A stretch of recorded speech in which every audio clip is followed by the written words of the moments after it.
Sejam bem-vindos a mais uma entrevista da JETV. No próximo dia 5 de março, o Sporting vai escolher a direção que irá gerir o clube e a SAD até 2026. Da gestão financeira ao plano desportivo, são muitos os desafios que se colocam ao Sporting Clube Portugal e que levaram Nuno Sousa, gestor de 46 anos, a assumir esta candidatura. Nuno Sousa, obrigado por estar connosco nesta entrevista da JETV. Agradeço também a presença do nosso editor José Carlos Lourinho. Muito obrigado. Nuno Sousa, vamos começar esta primeira parte por falar sobre um tema que é muito sensível ao Sporting Clube Portugal, que é a história das RMOCs e da reestruturação da dívida. Em 2026, o Sporting tem uma decisão importante para tomar, que as tais RMOCs, os valores mobiliários obrigatoriamente convertíveis, vão ser recomprados ou pelo Millennium BCP e Novo Banco e tornam-se acionistas maioritários da Sporting SAD, com o clube a ficar com cerca de 30%. A minha questão é, como é que se vai resolver este problema? É correto. Muitos dos sócios do Sporting não têm bem essa noção, porque nem sempre é um tema que é abordado com a dignidade que merece, e ainda bem que coloca essa questão, porque nós achamos que é fundamental endereçarmos imediatamente esse tema. Relembramos que esse tema, a atual reestruturação financeira, já remonta a 2014, feita em condições completamente diferentes da situação financeira que, por exemplo, o Sporting passou no último mandato, com excelentes condições no mercado, quer a nível de taxas de juro, quer ao nível de liquidez, seja do sistema bancário, seja de fundos, seja do que quer que fosse, e portanto, uma das prioridades será no dia 1, além de depois, obviamente, falar com toda a estrutura, perceber que passos é que foram dados, entretanto, por esta direção. Obviamente que toda a direção irá estar embrenhada neste tema tão fundamental. E, portanto, nós vamos ter que arregaçar as mangas, vamos ter que ver se há alguma negociação que esteja a decorrer, por exemplo, com parceiros internacionais, o que for, para montar toda a operação, porque é, a nosso ver, os VMOC são uma questão, e como colocou e muito bem, o Sporting, se nada fizer em 2026, no final de 2026, perde a maioria da sua SAD e perde para os dois parceiros que ao longo dos anos têm apoiado o Sporting, que são os detentores neste momento dos VMOC. Mas temos que englobar também tudo aquilo que é a reestruturação, porque o Sporting tem uma estrutura de financiamento extremamente, diria, exígua, muito de curto prazo, com um fundo de maneio negativo, e portanto isto tem que ser tudo englobado aqui numa operação bastante maior e que vá para além da recompra dos VMOC, para que a estrutura de capitais do Sporting fique equilibrada. Mas isto é apenas uma das partes. A outra parte tem a ver, sem dúvida, com aquilo que é o equilíbrio da operação. Porque, vamos lá ver, o Sporting chegou a este ponto de poder perder a maioria do capital, porque ao longo de anos foi perdendo dinheiro todos os anos, exceto ali um curto período de tempo que não perdeu dinheiro. De resto, grosso modo, nós podemos fazer as contas da seguinte forma. O ex-presidente João Rocha, quando saiu do Sporting e antes de nos deixar, deu uma entrevista onde disse que o património imobiliário do Sporting, a preços correntes, poderia ser valorizado em cerca de 600 milhões de euros. Ora, se somarmos esses 600 milhões de euros que o Sporting já não tem de património imobiliário, porque tudo foi vendido, se somarmos isso ao passivo acumulado no Grupo Sporting, que chegou a ultrapassar e ficar muito perto até dos 500 milhões de euros, vemos que, se somarmos aquilo que se perdeu em termos de património e aquilo que é o passivo, mais de 1.000 milhões de euros foram desbaratados, se assim pudermos dizer. E, portanto, esta gestão feita ao longo dos anos foi completamente errada, completamente errática, e levou o Sporting a um caminho que parece difícil de sair, mas que nós estamos crentes que, com uma equipa onde, por exemplo, temos Hélder Amaral. Toda a gente conhece o Hélder Amaral, da sua atuação no Parlamento, foi presidente de comissões permanentes, nomeadamente a de Economia, a de Infraestruturas, e, portanto, é um elemento extremamente válido. Mas não só dentro daquilo que é a direção. Também temos uma pessoa, que eu posso anunciar aqui em primeira mão, que será o conselheiro do Conselho Diretivo e do Presidente em particular, que será o Dr. João Pina Pereira, que dispensa apresentações, ao longo de muitos anos é o CEO do GNB e, portanto, tem nas suas mãos ativos financeiros de muitos milhões de euros e, portanto, vai ser uma equipa muito capaz que estará à frente de tamanha tarefa como esta. Portanto, será a pessoa responsável pela reestruturação financeira da Sporting SAD. Será então o João Pina Pereira, não é? O Dr. João Pina Pereira irá dar todo o apoio, todo o seu conhecimento à direção, numa base de conselheiro da direção e da SAD, porque tem um conhecimento vasto daquilo que são os ativos financeiros, daquilo que são os mercados financeiros e, com certeza, essa sua experiência, aliado ao seu sportinguismo, dará, com certeza, os melhores conselhos possíveis à direção para que nós consigamos levar a bom porto a nossa intenção, que é, aliás, como diz aqui no nosso programa eleitoral, que a SAD fique imediatamente a maioria do capital no clube, não só para agora, mas para sempre. Exatamente. Diga-me, desculpa, Rodolfo, só mesmo uma pergunta relativamente ainda aqui aos MOCs. Há quem argumente que os bancos não vão querer esta conversão dos VMOCs, já que a banca não tem, de certa forma, vocação para ser a acionista de um clube de futebol. Acha que o Sporting deve confiar nessa possibilidade ou tem mesmo que começar a fazer o trabalho de casa para 2026? Eu acho que sim, eu acho que tem que mesmo começar imediatamente a fazer esse trabalho de casa. É óbvio que eu percebo esse argumento e é facilmente entendível que os bancos não querem ter um ativo desses no seu balanço. Mas sabemos que poderá haver outros interessados e que avancem com uma proposta.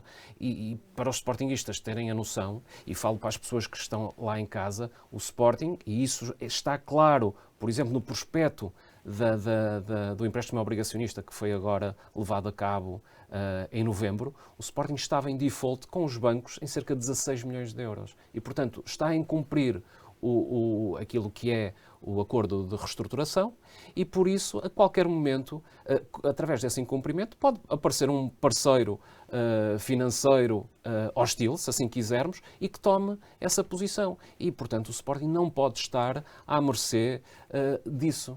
Após a renegociação das MOCs, elas passaram de uma dívida de 135 para 40 milhões de euros. Ainda assim, é muito dinheiro que pode, a curto prazo, pôr em causa a estabilidade do clube e da SAD. É verdade. Mesmo assim, 40 milhões de euros é muito dinheiro. Tanto mais que não pode ser a SAD a recomprar as MOC, não é? Porque seria compra de ações próprias e, portanto, não pode fazer. Portanto, tem que ser o clube ou o SGPS. E por isso é que ainda mais difícil será. E será preciso aqui, de facto, uma engenharia financeira e montar aqui um parceiro e ir encontrar parceiros, se calhar mesmo lá fora, sem dúvida, dado o montante e dada a envergadura do que é preciso fazer. E terá que ser ao nível do clube e da SGPS, e depois nós sabemos que depois há aqui encontros de contas que têm que ser feitos, há aqui dívidas do clube à SGPS, da SAD ao clube e vice-versa, e portanto há aqui uma intrincada teia que está montada ao longo dos anos, que isto tem que ser tudo desfeito. Para quê? Para que haja ativos que voltem para o seio do clube. Por exemplo, também aqui, muitos dos sócios do Sporting não sabem, mas no âmbito daquilo que foi o acordo feito com os bancos, o Sporting concessionou o seu estádio até 2063, portanto, bem até ao final da sua vida útil, porque lembremos que em 2063 será um ativo com 60 anos. A marca já precisar de alguma... Exatamente. Substituição. Exatamente. Não é? A marca, a mesma coisa, e, portanto, o clube está completamente depauperado daquilo que foi o seu património. E isto é fundamental voltar para o seio do clube. E isto só se vai conseguir fazer se, na recompra dos VMOC, também for feita uma reestruturação financeira, onde se acautele que os ativos estão dentro do clube. E a SAD fica apenas com aquilo para a qual foi criada, que é a gestão do futebol profissional. E, portanto, o que deverá ter no seu ativo, a nosso ver, são os ativos que, assim são considerados os jogadores, vá lá. Numa resposta rápida, o Sporting Clube Portugal tem atualmente boas relações com a banca que permitam fazer essa renegociação? Bem, a renegociação, por aquilo que nós lemos no prospecto, está terminada ao nível do preço, não é? E daí ter havido a tal redução para os cerca de 40 milhões. Mas a verdade, aquilo que nós lemos é que o Sporting estava em default e tinha até 31 de dezembro, era isso que dizia o prospecto, para sanar esse incumprimento. Eu não conheço ninguém que consiga ter boas relações quando está em incumprimento. E imagino que também não fiquem muito satisfeitos as entidades bancárias quando o Sporting não está a cumprir esse acordo. Portanto, uma das coisas que nós teremos que fazer também é perceber a que nível estão essas relações e se não estiverem bem, imediatamente reatarmos e tentarmos levar pelo melhor essas relações, porque acho que todos teremos a ganhar se as relações forem boas e se houver um entendimento claro para o mais rapidamente possível o Sporting tomar conta desses FMOCs, os bancos conseguirem apresentar, obviamente, o lucro dessa operação, uma vez que é reconhecidamente já em todo o lado que, neste momento, eles fizeram o write-off dessas dívidas, portanto, poderão também obter, obviamente, ali um lucro extraordinário e, sendo todos contentes com a operação, é o que nós pretendemos. Já a seguir, na segunda parte, vamos discutir as propostas de Nuno Sousa para o futebol do Sporting Clube Portugal. É já a seguir.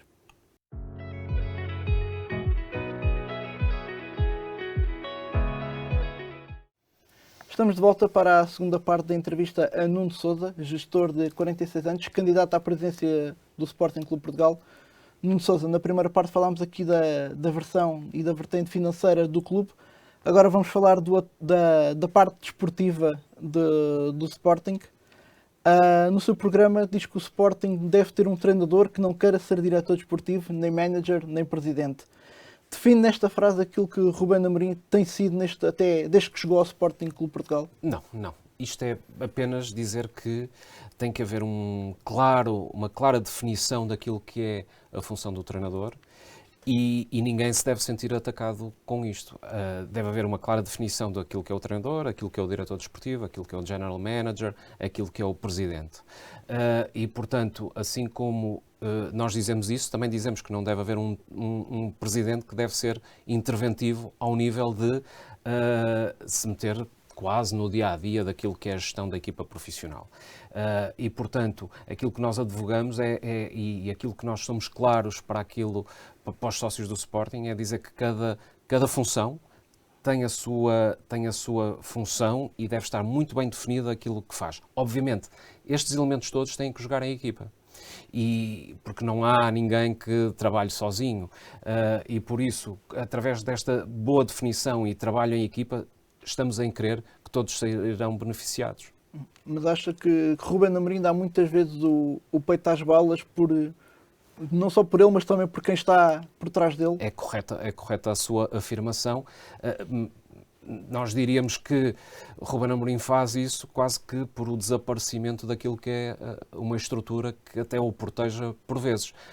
Tudo bem que Ruben Amorim tem demonstrado grande mestria naquilo que é a condução, muitas das vezes até quase da política de comunicação do Sporting.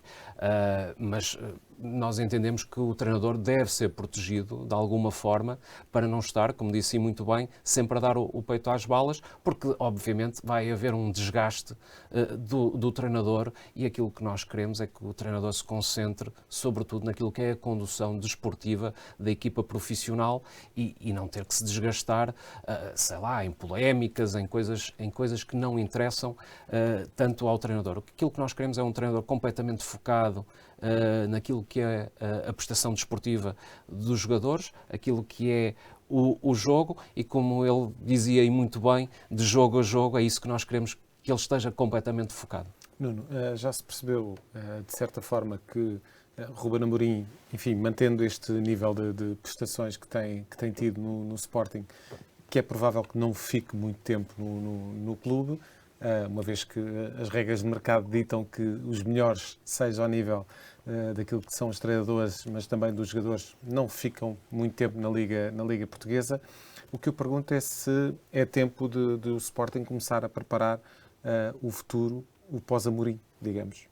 Eu percebo perfeitamente essa questão, mas eu também relembro que Ruben Amorim disse que quer ficar muitos anos no Sporting e, portanto, nada me leva a crer que Ruben Amorim tenha dito isso apenas por dizer. Também saiu nas notícias que Ruben Amorim terá renovado com o Sporting e, com certeza, com melhores condições contratuais. Por isso, é nosso desejo e que fica aqui muito claro, Ruben Amorim é o treinador do Sporting, não é deste ou daquele presidente e reafirmar que tudo aquilo que estiver bem feito e que vier do passado deve ser para continuar. E Ruben Amorim, claramente, parece quase unânime, não diria unânime porque ninguém é unânime, mas parece que está a fazer um excelente trabalho e que merece ser aprofundado e isso só se consegue com o tempo. E nós estaremos disponíveis para dar esse tempo a Ruben Amorim. Há outro no seu programa, um dos pilares que se destacam mais para a área do futebol é acabar com o subfinanciamento da formação e ter uma política desportiva definida pela SAD que seja aprovada numa Assembleia Geral do clube. É exatamente isso. Pergunto-lhe como é que se concretiza isto, como é que isto é possível de executar? Isto será a gestão, Rodolfo, a gestão é feita de opções. Portanto, todos os anos as diversas direções são postas sobre a questão se querem pôr mais 1 milhão, por exemplo, numa contratação para a equipa profissional ou pôr esse 1 milhão na formação. A nossa opção será sempre que houver, vá lá, este dilema e esta questão orçamental, nós preferiremos sempre, daremos sempre primazia a pôr esse 1 milhão na formação, porque no fundo é um investimento para o futuro, de que pôr 1 milhão para aquilo que é o imediato. Porque nós acreditamos profundamente que só em bases sustentáveis, e a sustentabilidade só pode acontecer, esta é a nossa visão, num país periférico como Portugal, que não é um país propriamente cheio de recursos. Portanto, nós temos que apostar naquilo que é a formação, tal e qual como na política, muitos políticos decidiram apostar na formação dos portugueses. Obviamente, se calhar não tem resultados imediatos, mas no futuro a economia portuguesa irá beneficiar. Assim como num clube como o Sporting, que aliás é unânime ser uma das melhores escolas de formação do mundo, preferirmos investir esse 1 milhão, se tiver a opção, entre um jogador vindo de fora e para resultados imediatos e um investimento no futuro, nós iremos pôr esse investimento no futuro. Nuno, nota-se da parte do Sporting, sobretudo naquela altura crítica dos mercados de verão e de inverno, os mercados de transferências, sempre, de facto, aqui alguma racionalidade, se calhar dir-me-á se é assim ou não, relativamente àquilo que são as contratações. E Ruben Amorim passa várias vezes cá para fora que, de facto, todas as opções são seriamente pensadas e seriamente equacionadas e que não se gasta dinheiro só por gastar. Acredita que o Sporting deveria ser, nomeadamente a direção da SAD, deveria ser um bocadinho mais ousado naquilo que é o reforço da equipa de futebol, ou neste momento o Sporting vive, em termos daquilo que é o seu potencial de investimento, vive perfeitamente em consonância com aquilo que pode gastar neste momento? Eu diria que neste momento as suas palavras são extremamente corretas. A questão é que antes de Ruben Amorim não houve nada disto. Houve, aliás, um desbaratar daquilo que foram as imensas vendas de ativos que o Sporting fez. Foram muitos milhões em vendas que foram feitos e esse reinvestimento, se assim quisermos, não foi nada produtivo. Houve uma travagem a fundo daquilo que é o investimento, sem dúvida, mas mesmo assim eu penso que, dada a condição económica e financeira do Sporting, ainda poderíamos ser mais criteriosos naquilo que são as compras.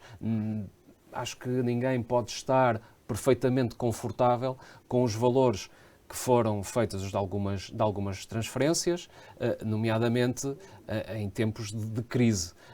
Podemos recordar que o Sporting bateu recordes de transferência de compras precisamente num momento de crise e de retração do mercado. E, portanto, isto não é muito racional de se fazer, embora acredite que tenham sido criteriosos. Mas uma coisa é o critério de escolha do jogador em concreto, outra coisa é o custo dessa aquisição.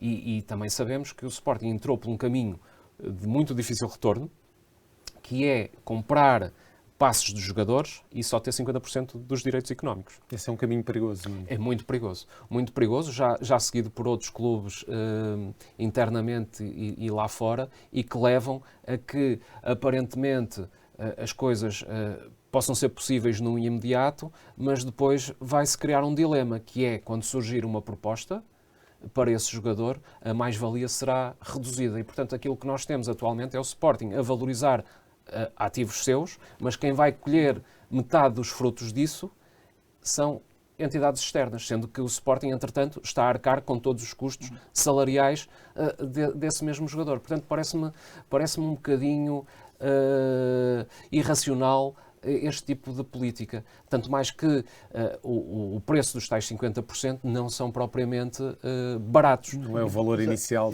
o próprio valor inicial, não é? o próprio valor inicial já está bastante acima daquilo que é praticado no mercado. E, portanto, se a seguir ainda vamos dar 50% da mais-valia, que naturalmente o Sporting é uma montra, se assim quisermos, bem superior aos clubes de onde são origem esses jogadores, portanto o Sporting pode estar a ir para aqui, lá está, a hipotecar um bocadinho o futuro, embora imediatamente possamos vir a ter resultados desportivos melhores. Mas a questão é esta, uma direção e uma administração da SAD tem que pensar essencialmente, porque é assim que nós entendemos que uma administração, seja de uma SAD, que é virada para o futebol, seja uma empresa qualquer, as administrações devem pensar, sobretudo, no médio e longo prazo, na estratégia de sustentabilidade. E não me parece que isso seja uma preocupação, pelo menos desta administração. Já a seguir, depois de um breve intervalo, vamos falar na terceira parte sobre o atual momento do Sporting Clube de Portugal.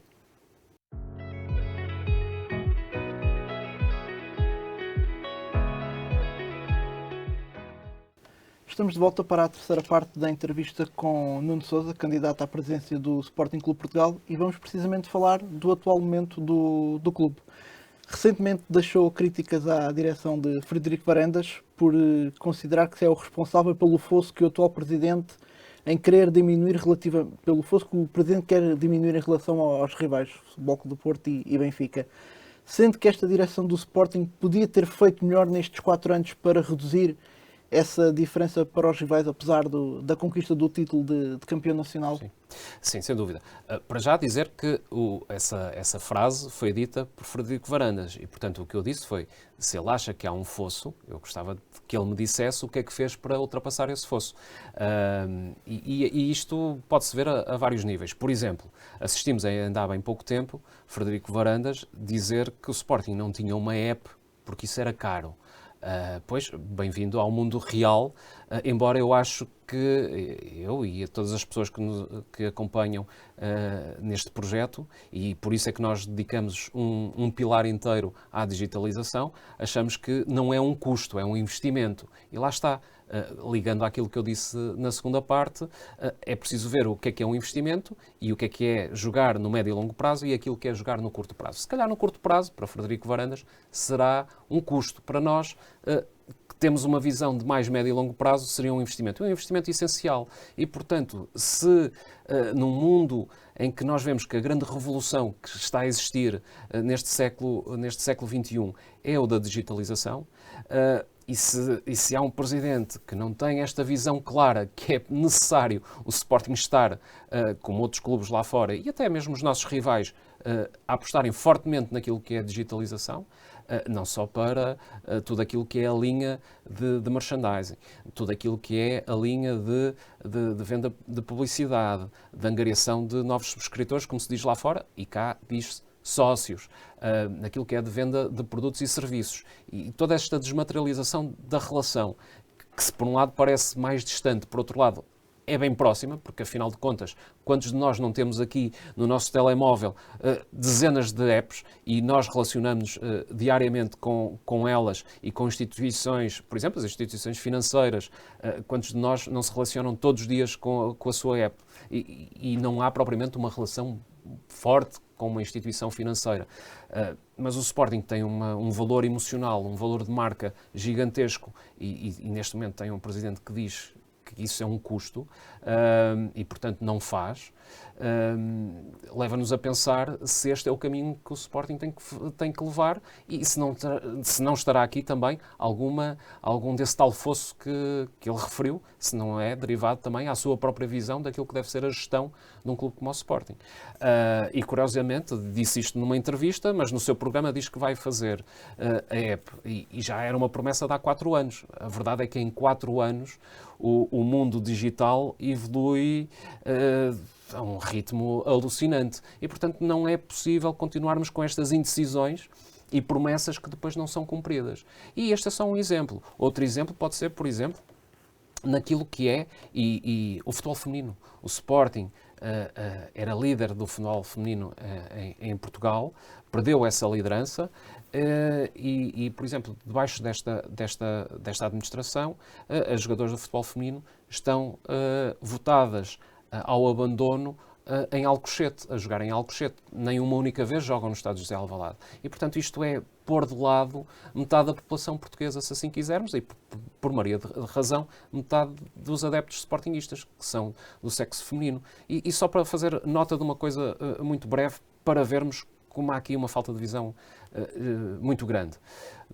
A Nike, que é o nosso patrocinador atual, tem o recorde de venda de uma camisola de uma jogadora da seleção feminina de futebol dos Estados Unidos da América. Portanto, o Sporting, por exemplo, ao não explorar aquilo que é a parte feminina do desporto e a não explorar aquilo que é o merchandise e linhas femininas ligadas às atletas e, obviamente, às adeptas do Sporting, pode estar a desperdiçar coisas como esta, um grande crescimento da sua linha comercial de receitas. E o Sporting não está em condições de o fazer, mas para que aproveite todas as capacidades que existem de exploração da marca e de um mercado gigantesco que o Sporting tem, é preciso ter alguém com esta visão e com esta preocupação à frente dos destinos do Sporting. E é por isso que nós, há bocado eu referi que temos Hélder Amaral e temos o Dr. João Pina Pereira como nosso assessor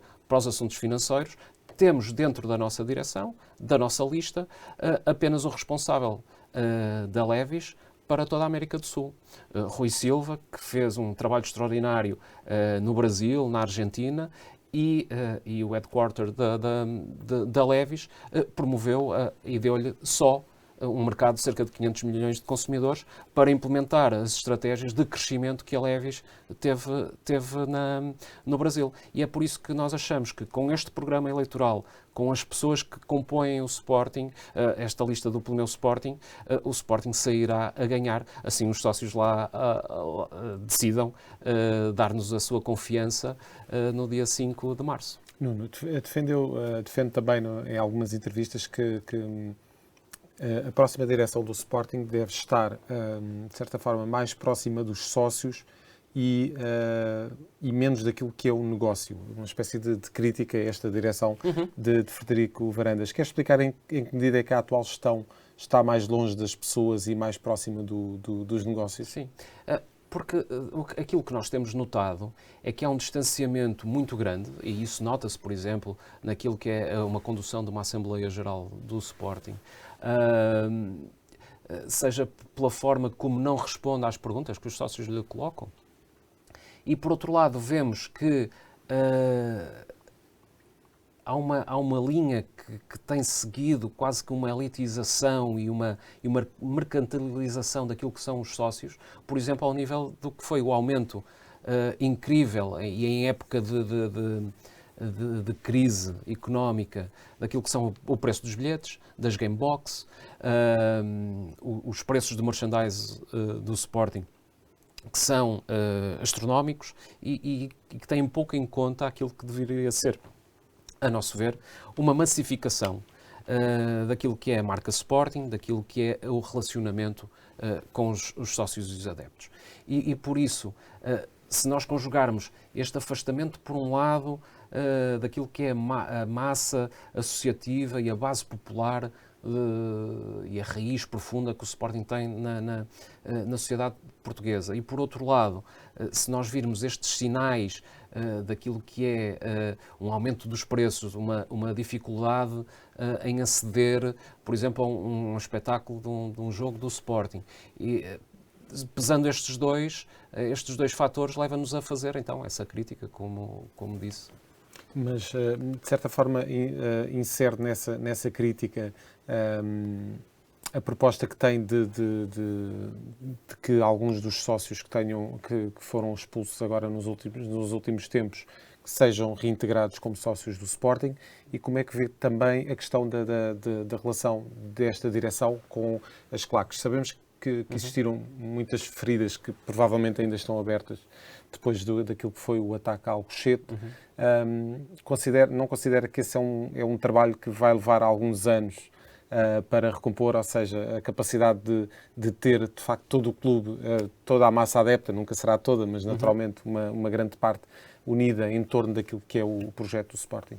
Não, pôr claramente essas quase 3 perguntas numa só, distinguir bem os planos. Aquilo que eu disse anteriormente não tem nada a ver com as expulsões, okay. Não tem nada a ver. Tem a ver precisamente com isto. Achar que há mesmo um afastamento, há uma tentativa de elitização e por exemplo, eu posso dizer aqui, o Dr. João Pina Pereira diz-me muitas vezes isto: o Sporting só pode prosperar se continuar com uma base francamente popular. E até alargar, e até ir para os PALOP, e ir para o Brasil, e por aí fora, porque há um mercado enorme na diáspora e naquilo que é os países de língua oficial portuguesa, um potencial enorme para nós irmos buscar adeptos que são sportinguistas, que vivem o Sporting, tal e qual como nós vivemos cá em Portugal, mas dada a distância, obviamente, e daí a importância, por exemplo, da digitalização que nós referimos. Este é um ponto, e este que fica bem arrumado. Outro, aquele que falou das expulsões que aconteceram em números que nunca tinham acontecido neste mandato, apenas tem a ver com a promessa que foi feita por esta direção. Esta direção tinha sob mote unir o Sporting. E o próprio Frederico Varandas, em campanha, disse e afirmou várias vezes que não iria haver expulsões durante o seu mandato. E aquilo que nós assistimos foram, pelo menos que eu me lembro assim de cabeça, 4 expulsões. Uma série de suspensões. E nós podemos concordar ou não com a opinião desses sócios expulsos, mas daí a achar que o Sporting pode expulsar alguém com base em nós gostarmos ou não da personalidade das pessoas em causa ou das opiniões serem contrárias, vai uma grande distância. E é precisamente isso que nós nos opomos. E para ficar claro, é por isso que nós dizemos que só admitimos a expulsão de sócios do Sporting em caso de haver provado em tribunal uma sentença transitada em julgado, e que fique provado que houve uma ação dolosa contra os interesses do Sporting, aí sim poderá ser expulso. E que eu me lembro, nesta situação, só um associado é que está. Todos os outros associados foram expulsos um bocadinho por gostos, um bocadinho por opinião. E quer dizer, e o Sporting deve ser um clube, não deve ser um tribunal popular. E portanto, esta judicialização, esta tentativa de perseguir sócios ou de expulsar sócios ou de fazer limpezas é completamente errada. O Sporting, tal como um clube de fortes raízes populares e raízes na sociedade portuguesa, deve ser um clube inclusivo, deve dizer que quem quiser venha, quem quiser que esteja presente no Sporting. E por isso, este é o outro ponto. A última parte da questão era? Estava a referir-me relativamente àquilo que tem a ver com a relação com as claques, a relação desta direção com as claques. É verdade. De facto, o Alcochete foi um evento traumático, isso não há já a mínima dúvida, não é? Para todos os sportinguistas. Tenha-se a interpretação A ou B sobre o que aconteceu, foi um acontecimento traumático. e, portanto, obviamente, foi o desencadear de uma série de acontecimentos no Sporting. Mas eu penso que aquilo que aconteceu da quebra de relações entre esta direção e as claques já foi muito após isso. Já foi, e segundo o porta-voz da direção, após ter sido apresentado por esta direção às claques o melhor protocolo de sempre. E, portanto, melhor, isto dito por uma pessoa ligada à direção, faz-nos pensar que se houve uma quebra é porque não foi por ter cortado apoios ou não. Deve ter havido mais qualquer coisa ali. E, portanto, aquilo que me parece é que Frederico Varandas, sendo o responsável máximo pelo Sporting, aquilo que fez foi quebrar qualquer ponte e qualquer possibilidade de entendimento com cenas como aquelas que vimos, de descalçar sócios para entrarem no estádio. Eu vi idosos a serem descalçados, eu vi senhoras a serem descalçadas, eu vi crianças com os pés no cimento para terem que entrar no estádio. E isto chegou a um nível que se queimou qualquer hipótese de haver entendimento. E, portanto, mais uma vez, aí, tal e qual como no caso das expulsões, aquilo que vimos foi que o mote da campanha não teve esse seguimento a seguir na ação. E, portanto, achamos que muito mais do que dizer frases e chavões bonitos de unir o Sporting, o que é preciso é medidas concretas. E as medidas concretas que nós preconizamos é sentarmos à mesa com as claques, tentar regularizar uma relação, mas não é só com as claques, é também com os núcleos, é com toda a família sportinguista. Porque aquilo que nós não queremos é haver discriminação, e discriminação negativa. Porque é aquilo que a certa altura começou a acontecer, porque, por exemplo, um sócio que queira entrar no estádio do Sporting com um cascol, apenas com um dizer de uma claque, é proibido de entrar. Isto não pode acontecer. E, portanto, admiro-me muito que depois não aconteça também em outros estádios cenas como vimos ainda há bem pouco tempo, de alguns adeptos do Sporting não ser permitida a entrada. Pois, mas que moral é que se tem quando o Sporting, no próprio estádio, também, e no pavilhão, proíbe sócios do Sporting de entrarem com esses dizeres.